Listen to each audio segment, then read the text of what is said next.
Isang minor magnitude 2.4 na lindol ang tumama malapit sa Northern Samar, Pilipinas ngayong ika-16 ng Pebrero, 2026 sa 4:18 lokal na oras, o noong ika-15 ng Pebrero, 2026 sa 2018 Coordinated Universal Time. Ayon sa ulat ng PHIVOLCS sa website nito, ang lindol ay matatagpuan sa napakababaw na lalim na 7.0 na kilometro sa ibaba ng ibabaw.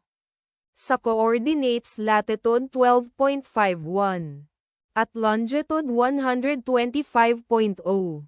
Ang eksaktong magnitude, epicenter at lalim ng lindol ay maaaring baguhin sa loob ng susunod na ilang oras o minuto habang sinusuri ng mga seismologists ang data, at pinipino ang kanilang mga kalkulasyon, o habang inilalabas ng ibang mga ahensya ang kanilang ulat.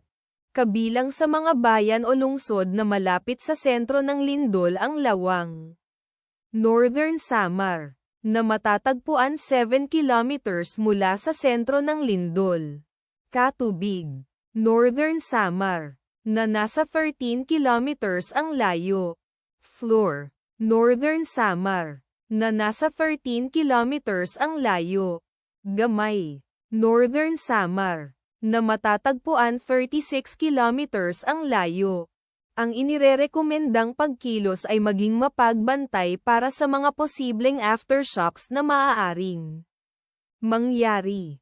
Ipagdasal natin na ang lindol na ito ay hindi magkaroon ng malaking epekto sa ating mga kapatid doon. At wala ng lindol. Amen.